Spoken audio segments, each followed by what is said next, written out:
공항의 소음은 언제나 비슷하다. 아내 방송, 캐리어 바퀴 소리, 낯선 사람들의 발걸음. 하지만 그날 나는 그 소음 속에서 유난히 선명하게 들리는 한 문장을 기억한다. 여보, 먼저 가?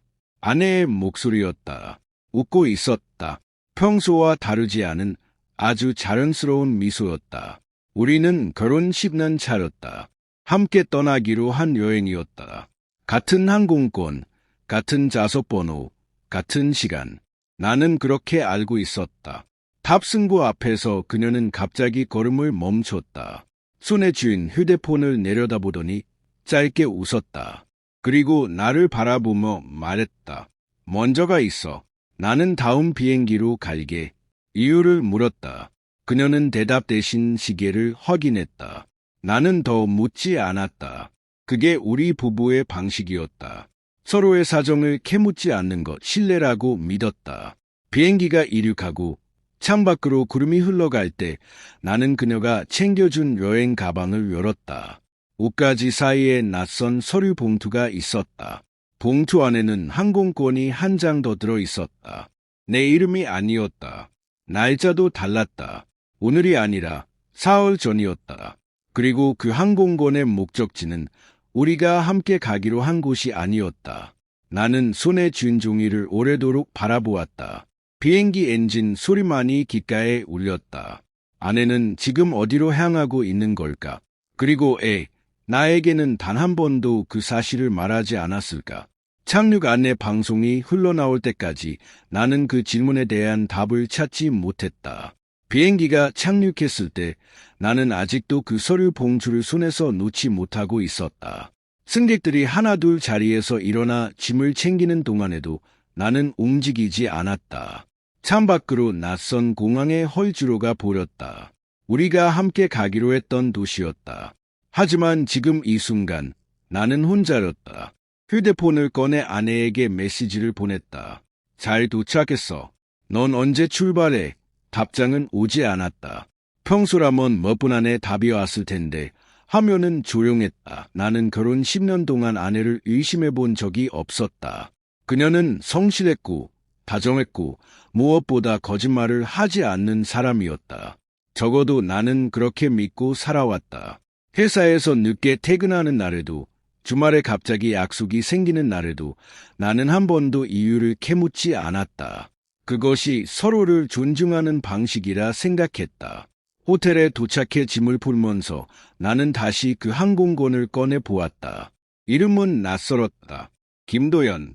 처음 듣는 이름이었다. 날짜는 사흘 전, 목적지는 부산이었다. 우리가 예약한 여행은 제주도였다. 전혀 다른 곳이었다. 나는 그 종이를 서랍 깊숙이 넣어두고 애써 다른 생각을 하려 했다. 어쩌면 아내의 짐과 뒤섞인 다른 사람의 서류일지도 모른다고 그렇게 스스로를 다독였다. 하지만 마음 한구석에서는 이미 알고 있었다. 이건 우연이 아니라는 것을. 저녁이 되어서야 아내에게서 연락이 왔다. 미안, 일이 좀 있었어. 내일 아침 비행기로 갈게. 나는 무슨 일이냐고 묻지 않았다. 대신 이렇게 답했다. 천천히 와, 나는 여기서 기다릴게. 그날 밤 나는 잠을 이루지 못했다. 호텔 방 천장을 바라보며 지난 몇 달간의 기억을 하나씩 되짚어 보았다.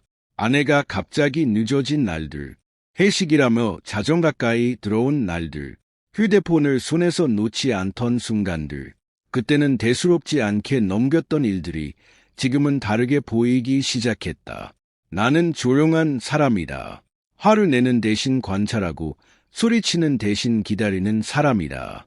회사에서도 그런 성격 덕분에 신뢰를 받아왔다. 문제가 생기면 감정보다 사실을 먼저 확인하는 것, 그것이 내 방식이었다. 다음 날 아침 아내는 예전보다 늦게 공항에 나타났다. 얼굴에는 미묘한 피로가 남아 있었지만 여전히 웃고 있었다. 미안해. 많이 기다렸지. 그녀가 내 손을 잡으며 말했다. 나는 아무 일 없었다는 듯 고개를 끄덕였다. 하지만 그 순간 나는 그녀의 손목시계를 보았다. 낯선 브랜드였다. 우리가 결혼기념일에 함께 고른 시계가 아니었다. 시계 바꿔서 나는 최대한 자연스럽게 물었다. 아내는 순간 손을 감추듯 소매를 끌어내렸다. 아, 이거? 친구가 선물로 준 거야. 목소리에 미세한 떨림이 있었다. 나는 그 떨림을 놓치지 않았다. 여행 내내 나는 평소처럼 행동했다. 함께 식사를 하고 함께 바다를 걸었다. 하지만 마음속에서는 이미 다른 계산이 시작되고 있었다. 나는 그 서류 봉투 속 항공권 사진을 몰래 휴대폰에 저장해 두었다. 그리고 부산이라는 도시, 김도연이라는 이름을 머릿속에 새겨두었다. 여행에서 돌아온 날 밤, 아내가 샤워를 하는 동안 나는 그녀의 휴대폰을 바라보았다. 화면에는 메시지 알림이 떠 있었다. 발신자 이름은 저장되어 있지 않았다. 그저 숫자로 된 전화번호였다. 미리 보기로 짧게 보인 문장 하나가 내 눈에 들어왔다. 오빠, 다음 주에 또 봐요 하면은 곧 꺼졌다. 욕실 문이 열리는 소리가 들렸다. 나는 재빨리 휴대폰을 원래 자리에 내려놓고 아무 일도 없었다는 듯 소파에 앉았다. 하지만 심장은 이미 다른 속도로 뛰고 있었다. 그날 이후 나는 겉으로는 아무것도 달라지지 않은 사람처럼 행동했다. 아침이면 평소처럼 커피를 내렸고 아내에게 오늘 일정을 물었고 저녁이면 함께 식탁에 앉았다. 하지만 마음속에서는 조용히 그러나 분명하게 무언가가 움직이기 시작했다. 나는 회사에서도 이런 방식으로 일해왔다. 문제가 생기면 감정적으로 반응하지 않는다. 대신 사실을 하나씩 모은다. 확실한 근거 없이는 누구도 함부로 판단하지 않는다. 그것이 15년간 회사에서 쌓아온 나의 원칙이었고 지금 이 순간에도 나는 그 원칙을 지키기로 했다. 먼저 나는 그 손목시계의 브랜드를 조사했다. 인터넷으로 검색해보니 백화점 명품관에서만 취급하는 고가의 제품이었다. 친구에게 선물로 받았다고 하기에는 지나치게 값비싼 물건이었다. 나는 그 사실을 마음속 서랍 하나에 조용히 넣어두었다. 다음으로 나는 부산이라는 도시와 김도연이라는 이름을 떠올렸다. 아내의 인간관계를 하나씩 되짚어 보았다. 대학 동창, 회사 동료, 동호회 사람들. 김도연이라는 이름을 들어본 기억은 없었다. 하지만 아내가 최근 몇 달간 자주 언급했던 이름이 하나 있었다. 박준혁 부장. 아내가 다니는 회사의 상사였다. 나는 며칠 뒤 아내가 야근한다고 말한 날 저녁 평소와 다른 길로 퇴근을 했다. 그녀의 회사 근처 카페에서 잠시 시간을 보내며 우연을 가장해 그 건물을 지켜보았다. 죄책감이 없지는 않았다. 하지만 확인하지 않고는 마음이 놓이지 않았다.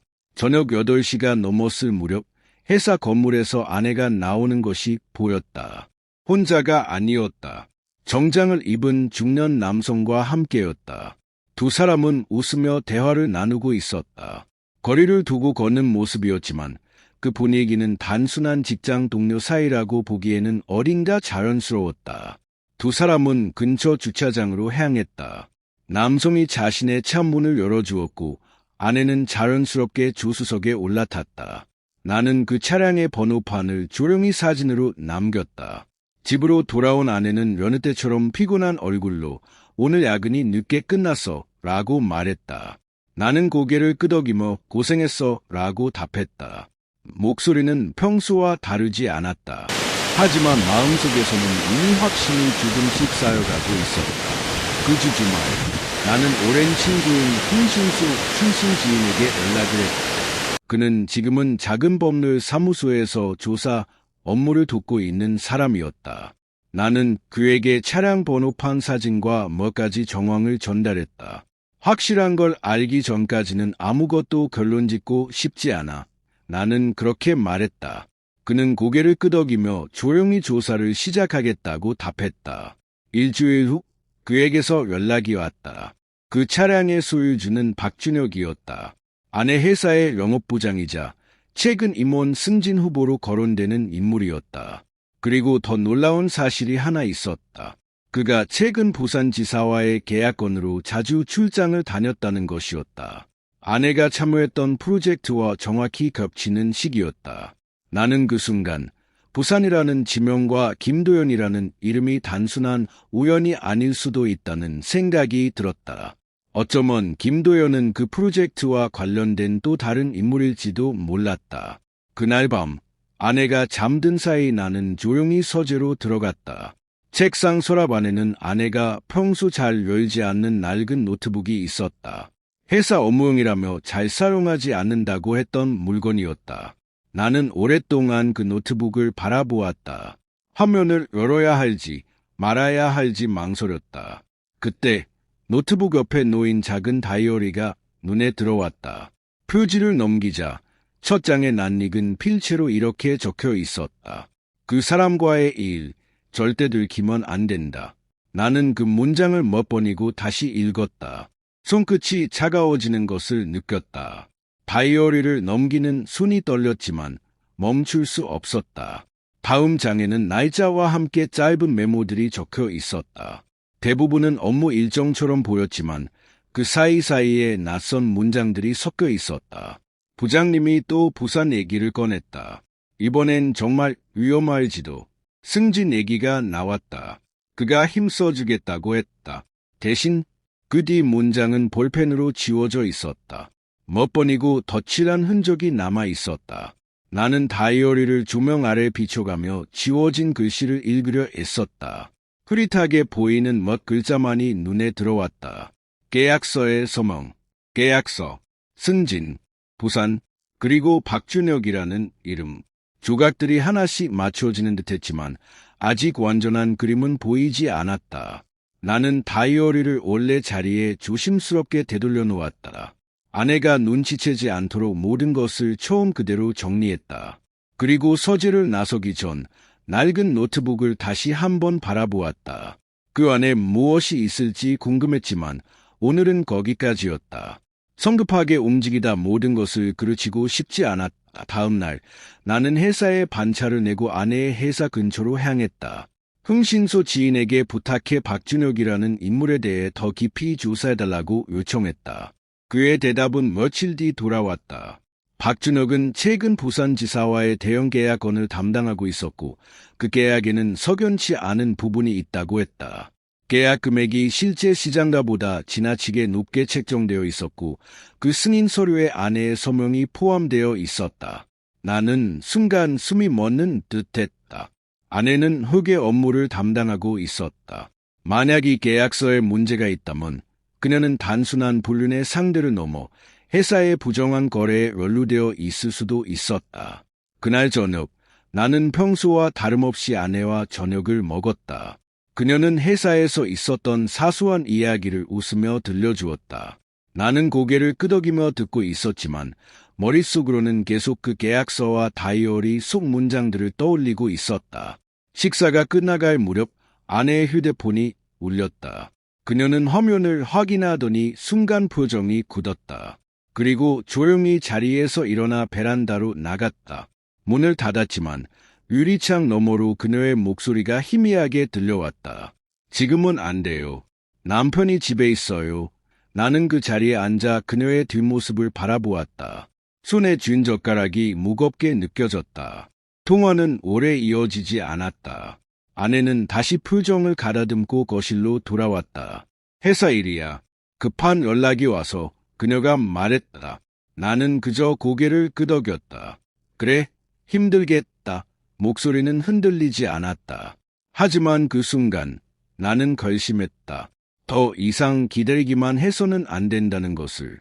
다음 날 아침 아내가 출근한 뒤 나는 다시 서재로 들어갔다. 이번에는 낡은 노트북을 열기로 했다. 전원을 켜자 비밀번호를 요구하는 화면이 떴다. 나는 몇 가지 익숙한 조합을 시도해 보았다. 결혼기념일, 아내의 생일, 우리 아이의 이름. 세 번째 시도 끝에 화면이 열렸다. 바탕화면에는 낯선 폴더 하나가 있었다. 이름은 단순히 자료라고만 되어 있었다. 나는 마우스를 클릭했다. 폴더 안에는 여러 개의 문서 파일과 함께 하나의 동영상 파일이 저장되어 있었다. 파일명은 이렇게 되어 있었다. 부산에 녹화 본 최종 나는 한참 동안 마우스 커서를 그 파일 위에 올려둔 채 움직이지 못했다. 열어야 할지 말아야 할지 마음속에서 두 개의 목소리가 부딪히고 있었다. 하지만 여기까지 온 이상 돌아설 수는 없었다. 재생 버튼을 눌렀다. 화면에는 작은 회의실이 나타났다. 각도로 보아 노트북 카메라나 몰래 설치된 수영 카메라로 촬영된 듯했다. 테이블 앞에는 아내와 박준혁, 그리고 처음 보는 남성 한 명이 앉아 있었다. 자막처럼 화면 하단에 표시된 날짜는 넉 달 전이었다. 박준혁의 목소리가 먼저 들렸다. 이번 계약 예정대로 진행하시죠.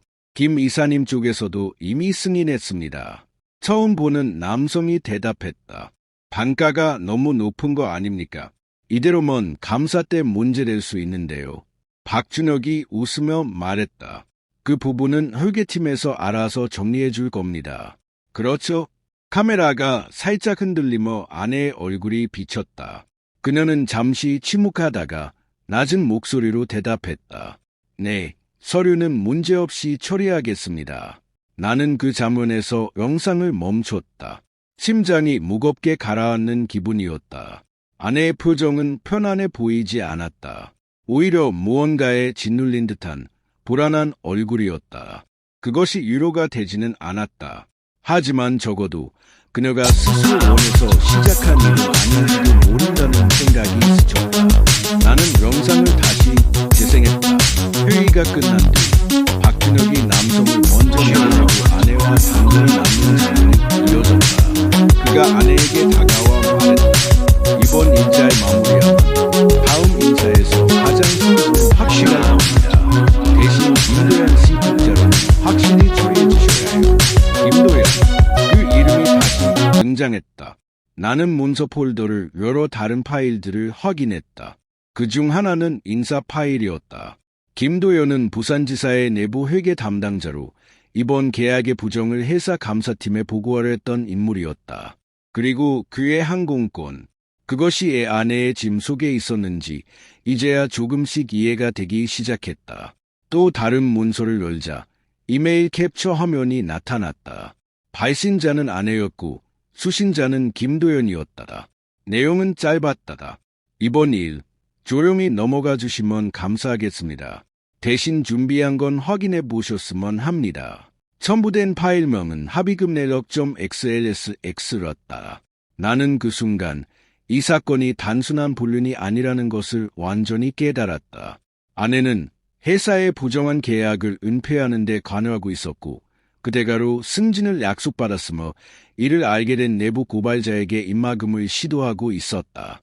그리고 그 모든 과정의 중심에는 박준혁이 있었다. 나는 노트북을 조용히 닫았다. 머릿속이 복잡했다. 분노보다 먼저 찾아온 감정은 이상하게도 슬픔이었다. 아내가 이 모든 것을 혼자 짊어지고 있었다는 사실이 그녀를 향한 배신감과 뒤섞여 마음을 무겁게 짓눌렀다. 그날 오후 나는 흥신소 지인에게 연락해 지금까지 모은 모든 자료, 차량 사진, 통화 정황, 영상 파일, 이메일 캡처를 정리해달라고 부탁했다. 그리고 한 가지를 더 물었다. 김도연이라는 사람, 지금 어디 있는지 알 수 있을까? 며칠 뒤 돌아온 대답은 뜻밖이었다. 김도연은 한 달 전부터 연락이 두절된 상태였고 회사에는 개인 사정으로 인한 무단결근으로 처리되어 있었다. 그의 가족은 실종 신고를 준비하고 있다고 했다. 나는 그 소식을 듣는 순간 손에 쥔 휴대폰이 차갑게 느껴졌다. 이것이 단순한 회사 내부의 비리를 넘어서는 문제일지도 모른다는 불안감이 밀려왔다. 그날 저녁 퇴근한 아내가 현관문을 열고 들어섰다. 평소와 같은 얼굴이었다. 하지만 나는 이제 더 이상 그 얼굴 뒤에 무엇이 숨어 있는지 모르지 않았다. 여보, 할 얘기가 있어. 나는 조용히 그녀를 바라보며 입을 열었다. 아내의 얼굴에서 순간적으로 표정이 사라졌다. 그녀는 내 눈을 피하지 않았지만 손끝이 미세하게 떨리고 있었다. 무슨 얘기? 그녀가 되물었다. 목소리는 애써 평온함을 유지하고 있었다. 나는 서재에서 가져온 낡은 노트북을 테이블 위에 올려놓았다. 그리고 그 옆에 흥신소 지인이 정리해준 서류 봉투를 함께 내려놓았다. 아내의 시선이 노트북에 닿는 순간 그녀의 얼굴에서 핏기가 가셨다. 부산회의 영상, 이메일, 그리고 김도연 씨에 대한 것들 다 봤어. 나는 소리를 높이지 않았다. 그저 담담하게 말했다. 나한테 아무 말도 하지 않았어. 아내는 한동안 말을 잇지 못했다. 그녀의 눈에 눈물이 고이기 시작했다. 말할 수가 없었어. 이미 너무 깊이 들어가 있었어. 박 부장이 처음엔 그냥 서류에 사인 한 번만 해달라고 했어. 그게 이렇게 커질 줄은 몰랐어.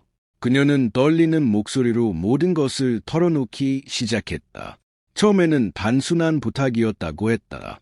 계약 단가를 조정하는 서류에 서명 한 번. 하지만 그것이 발각될 위기에 처하자 박준혁은 그녀를 협박하기 시작했다. 승진을 미끼로, 그리고 동시에 이미 서명한 서류를 빌미로. 김도연 씨가 내부 감사팀에 신고하려 한다는 걸 알았을 때 나는 그를 만나서 설득하려 했어. 돈을 준비해서라도 막아보려 했어. 하지만 그 사람은 거절했어. 그리고 그 후로 연락이 끊겼어. 그녀의 목소리가 갈라졌다. 나도 무서웠어. 내가 뭔가 잘못된 일에 휘말린 게 아닐까 하고 나는 조용히 그녀의 이야기를 끝까지 들었다. 화를 내지 않았다. 대신 물었다. 지금이라도 사실대로 말할 수 있어? 아내는 오랫동안 나를 바라보다가 결국 고개를 끄덕였다. 다음 날 나는 그녀와 함께 회사의 감사팀을 찾아갔다. 그동안 모아온 모든 증거, 영상, 이메일, 계약서 사본, 그리고 아내의 진술을 제출했다. 감사팀은 즉시 내부 조사에 착수했고 동시에 김도연의 실종에 대해서도 경찰에 협조를 요청했다. 일주일 뒤 경찰 조사를 통해 김도연이 지방의 한 병원에 신원 미상 상태로 입원해 있었다는 사실이 밝혀졌다. 사고를 가장한 위협을 받은 뒤 두려움에 몸을 숨기고 있었던 것이었다. 다행히 생명에는 지장이 없었다. 회사 감사 결과 박준혁이 주도한 부정계약의 전무가 드러났다. 그는 여러 협력업체와의 계약에서 금액을 부풀리고 그 차액을 개인적으로 챙겨온 것으로 밝혀졌다. 아내를 비롯한 몇몇 직원들은 협박과 회유에 의해 가담하게 된 정황이 인정되어 자발적 신고와 협조를 참작받아 처벌 대신 경고 조치로 마무리되었다. 박준혁은 결국 회사에서 해임되었고 이후 검찰 조사를 받게 되었다. 모든 일이 정리된 뒤 아내는 회사를 그만두었다. 새로운 곳에서 다시 시작하고 싶다고 했다. 나는 그녀의 선택을 존중했다. 우리 부부는 그 사건을 계기로 많은 대화를 나누었다. 서로에게 솔직하지 못했는지, 혼자 짊어지려 했는지에 대해서 시간이 흐른 뒤 아내는 작은 회계사무소에 다시 취직했다. 예전보다 훨씬 신중하고 훨씬 단단해진 모습이었다. 나 역시 예전과 다름없이 조용히, 그러나 겉에서 그녀를 지켜보았다. 가끔 그날의 공항을 떠올린다. 아내가 나를 두고 다른 비행기를 탔던 그 순간을. 그때는 배신이라고만 생각했다. 하지만 지나고 보니 그것은 그녀가 홀로 감당하고 있던 무게의 시작이었을 뿐이었다. 진실은 언제나 늦게라도 제자리를 찾는다. 그리고 그 진실을 마주할 용기가 있다면 어떤 관계도 다시 시작할 수 있다는 것을 나는 그 시간을 통해 배웠다. 이 이야기가 마음에 와닿으셨다면 구독과 좋아요 부탁드립니다.